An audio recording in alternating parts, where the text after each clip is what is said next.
Hey again. All right. I'm going to try this again because I just videoed and it didn't take, it was maybe too long. So I'm going to try to keep it a little short. It's a longer lesson today, which is why I wanted to separate the videos. And it's a serious one. So I want to make sure I have enough time to give to it because I want us to spend time thinking about this week, especially today. Today's lesson is about the trials and crucifixion of Jesus. Jesus was taken to Annas, a Jewish religious leader, who asked him about what he taught. Because, okay, I'm hearing that you're teaching these awful things. What are you teaching? And Jesus explained that he had taught openly in the synagogue and in the temple. He hadn't taught anything in secret. He wasn't being sneaky and trying to go around anybody. I'm just teaching what I believe. And Jesus said to Annas, you can ask any of these people who have been in the tabernacle or been in the synagogue, been in the temple with me. Ask them what I've been teaching. I don't have anything to hide. An officer that was standing nearby didn't like that answer, didn't like what Jesus said. Feel free to ask anybody here what I've been preaching because they know. He struck Jesus in the face because he didn't like the answer. Then Annas had Jesus bound. He hadn't done anything. All he did was ask him a question. Jesus answered it. And now he's being bound and taken to Annas's son-in-law, who was Caiaphas, and he was the high priest at that time. Peter followed the group that was taking Jesus at a distance. He just wanted to see what was going to happen to Jesus. He wanted to know. While he was waiting to see what would happen, he sat with the servants and other people and warmed himself by the fire. It was while Peter waited that he told 3 different people that he didn't know Christ. They're looking, they're like, I recognize you. You're one of his followers. No, I'm not. Leave me alone. I'm not. You are. No, I don't know this man. Don't talk to me about him. I don't know who he is. And he denied 3 times knowing Christ. And then Peter heard the rooster crow. And he remembered that Jesus had said that Peter would deny him 3 times before morning. Peter left ashamed and defeated, weeping bitterly. He had told Christ, no, Lord, I would never deny you. I will die for you. I would never deny you. I love you. I know who you are. And when it, came right down to it, the fear got the better of him. And that fear drove him to deny who Christ was. 3rd grade, don't let fear get better of you. I think this is such a great time where we can really learn to conquer those fears during all of this craziness, because Peter let that fear get to him to the point where he did something that he never would have expected to do.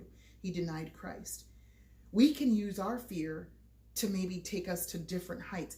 Get rid of that fear and do things for Christ rather than denying him. We can learn from Peter. Jesus was taken to the council, the Sanhedrin, where they tried to find witnesses whose testimony they could use to condemn Jesus. Let's find people who are going to talk about him and say all these bad things that he's done so we can get him, because there's nothing I'm finding right now. We've got to figure something out, though, if we're going to put him to death. That way, they could have him put to death. Many people came and they told lies. They just were like, oh yeah, I'll tell you about him. He did this and he did this. And all these people were just false witnesses. Their stories didn't even match up. Caiaphas was frustrated and he asked Jesus whether he had anything to say about all these witnesses, but Jesus said nothing. What is he going to say? They're telling lies about me, but why is he going to even say that? There's nothing that he needs to say to deny anything, because he knows he hasn't done anything wrong. They accused, then Caiaphas decided, I know what I could do. I'm going to ask a question that might help this whole thing just go to the other realm where we can punish him and get him put to death. Caiaphas asked whether Jesus was the Christ, the Son of God. Now let's see what he's going to say. Jesus replied that the answer was as Caiaphas had said. It's as you say. You are correct. At that, oh, now we've got him. The group accused Jesus of blasphemy. Blasphemy is when you claim to be God when you're not. Exactly. But Jesus is God. And so he wasn't claiming something wrong, but in their minds, they're like, we've got him now. He claimed to be God, so now we can put him to death. When morning came, they took Jesus to the governor, Pontius Pilate. They accused Jesus of saying he was a king and of telling people not to pay taxes to Caesar, the ruler of the Roman Empire. Pilate questioned Jesus and then told the council, I don't think he's guilty. Annas couldn't find anything, sends him to Caiaphas, who couldn't really find anything except for the blasphemy part. But even when they sent him to Pilate, they're talking more about, other things that, he claims to be a king and he claims that, you shouldn't pay money to Caesar and all of these different things. And Pilate questions him and asks him a bunch of questions, and he's going, I don't see anything wrong. But that answer, that Caiaphas didn't find him guilty, made the council members angry. So they told Pilate that Jesus had been going around Galilee. He's stirring up the people and teaching them. Again, big whoop, right? When Pilate heard that Jesus was a Galilean, he's from Galilee. Okay, then I really shouldn't be judging him anyway. You need to send him to Herod. That's where you need to go, because he's really in that jurisdiction. It's not really because he's thinking, I don't want to have anything to do with this. I feel like this man is innocent and I don't want anything to do with it. So he sends him to Herod. Now, a different Herod than when Jesus was a baby, okay? Herod was the ruler of Galilee, but was in Jerusalem at that time. Herod had never seen Jesus before, but had heard of his miracles. He was glad to see Christ now and wanted to see him perform a miracle. All right. Show me what you can do. I've heard that you've done really great things, and so show me. Kind of making a spectacle. But then Herod questioned Jesus about the accusations of the chief priests and the scribes. But again, Jesus didn't answer. I don't need to say anything, because I'm innocent, and whatever I say, you're going to just take against me. So I'm just not going to bother to try to defend. Like I told you, when you're innocent, you don't need to talk and talk and talk and talk, because you make yourself sound a lot more guilty when you talk more than you need to. So Jesus didn't answer. Herod and his men mocked Jesus. They put a crown on his head, but it wasn't a beautiful crown. It was a crown of thorns. And they shoved it into his skull. And the pain, I know it's painful, but you're a king, so you deserve this, right? Here's a robe. They put a beautiful robe on him, and they sent him back to Pilate. Pilate called the chief priests, scribes, and other people together to tell them that after examining Jesus, both he and Herod had found Christ innocent. Look, they put a crown of thorns on him. He's bleeding. They punched him a couple times. This is good, right? He's not guilty. I don't see why do we need to do anything else? He's not guilty. We find him innocent of all these accusations, and Christ shouldn't be put to death. Pilate was going to punish Jesus and then just release him. So I'm gonna have him scourged, which means he's gonna be beaten with a whip. And that was a horrible, it wasn't just a little thing. Those whips, and I don't want to get too graphic, but it was 9 tails. They call it a cat of 9 tails, and it had 9 straps to this whip, and each of those 9 pieces of the whip had pieces of bone, sharp bone, glass, metal in it, so that when they whipped Christ and pulled and dragged, it was pulling and dragging at skin. So not only it's bad enough to be whipped, but then with that added onto it, it was a horrible, horrible punishment. And Christ didn't even look like himself anymore because of all the things that they were doing to him. And Pilate was hoping that those stripes that people saw, the blood that people saw, that would soften their hearts and say, you know what, yeah, let's let this man go. He's innocent. It's fine. It's not, look at how badly he's been punished. He had hoped that would be the case. But that didn't happen. He was going to punish Jesus, then release him. But the mob got angry, and they shouted that Pilate should crucify Jesus. So then Pilate got another idea. Hey, go get the man. Go get him now. Hurry up. And he told his people, go down into the prison and get that man. And that man that he wanted them to get was named Barabbas. Barabbas was one of the most well-known killers, thieves back in that day. There are people that if I mention their names, your parents would go, oh, I remember hearing about that person and how many people that he killed or how many people that he hurt, or, you know, there are names that if we said those names, it's like, oh, that person is one of the worst people. I'm so glad they're in jail. I hope they never get out of jail. I'm so glad that we don't have to worry about them anymore. That was Barabbas. His name was one that put fear in people because he was such a notorious, a well-known killer, murderer, thief. He treated people horribly. And when people would see Barabbas, they'd be like, oh, I hope he doesn't ever get out of jail because he's awful.